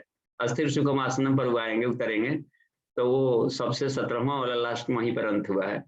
तो ठीक है, धन्यवाद, और हम इसका ख्याल रखना चाहिए जी। तो आज देखिए, अच्छा इनका तो सर जी का प्रश्न, सचमुच में हम उस समय ये मध्य प्रदेश के दौरे पर थे और करीब 84-85 की बात है, तो जंगल से ही उधर ढेर सारे जंगल मिलते थे, 25-25 किलोमीटर ऐसे कहीं से भी जंगल से मिलते थे। जंगलों के रास्ते से गुजर रहे थे तो बस्तर जिले का शायद कोई एरिया रहा होगा, तो उधर से जंगलों में तो देखे कि कुछ बंदरों की सभा हो रही थी, तो वहीं पर हमारा भी दिमाग खटका किया था, सबका देखे कि पीठ गोलाई में तो बैठा था लेकिन सब पीठ कर दिए थे उधर, और इधर वाले भी थे तो कुछ ऐसे बैठे थे कि अराउंड में ही अपना बैठते थे, कैसे उधर शक्ति होता है कि अधिक से अधिक सूर्य का लाभ मिले।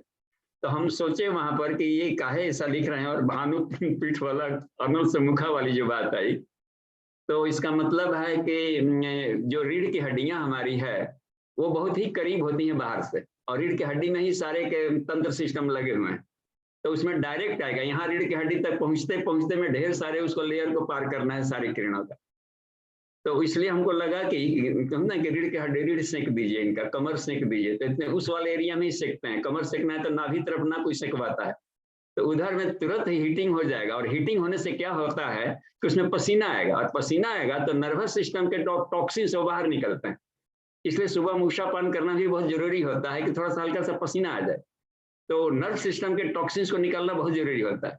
और इसमें देखिए कितना अकील है उन लोगों को, इसका मतलब है कि इस बार उसको फुदकना है ना जी, और रीढ़ की हड्डियां हमेशा स्ट्रॉन्ग चाहिए, फुदकना है, कूदना है, उछलना है, तो वैसे योगाभ्यास के विवेक से लेकर के उसको ईश्वर प्रेरणा दे करके, इसके क्योंकि उसके भी हृदय में ईश्वर बैठा है ना वो, तो उसको उसके ढंग से ज्ञान दे करके काम ले रहा है।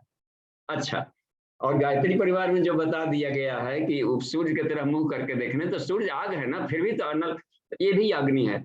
अच्छा ठीक है, तो वहां पर जो उस अग्नि की जो बात की गई है, तो यहाँ पर मेडिटेशन की बात की जा रही है, आज्ञा चक्र का ध्यान कर रहे हैं, सूर्य का, सविता का ध्यान करें, तो ध्यान यहाँ से जाएगा तो फ्रंटल लोब ये उसके लिए नजदीक पड़ रहा है यहाँ पर जी, और सीधे जाकर के त्रिकुटी में ध्यान करें तो नजदीक पड़ रहा है, तो थर्ड आई जैसे करीब होता है, तो गुठली के बेर का प्रयोग किया है इसमें शब्दों में, साधना में गुरुदेव ने ऑप्टिक काइजमा को गुठली का बेर कहें। ऑप्टिक काइजमा के पास ही देखिए, ऊपर में हाइपोथैलेमस है, नीचे पिट्यूटरी लटका हुआ है, उसका कंस्ट्रक्शन देखिए हम लोग, आदमी रिएक्ट तुरंत उसको करता है।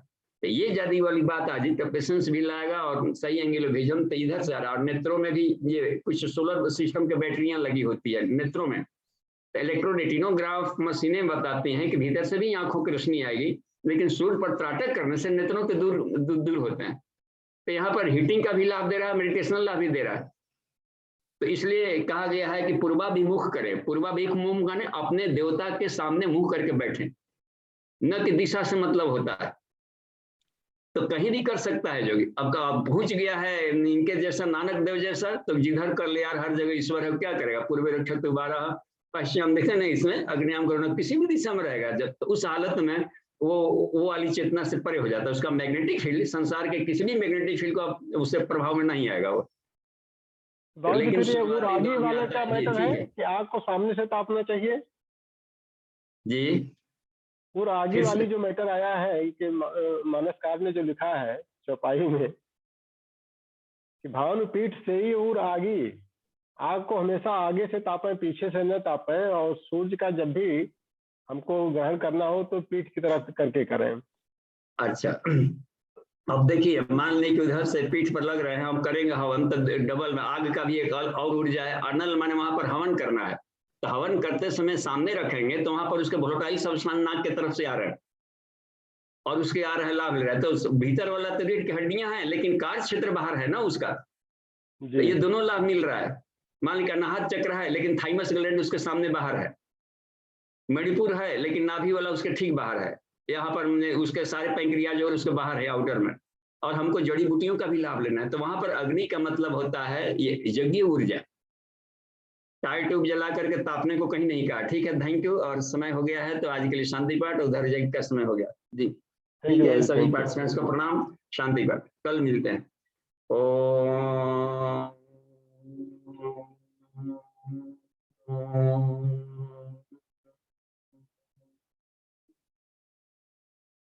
शांति शांति शांति। समाप्ति।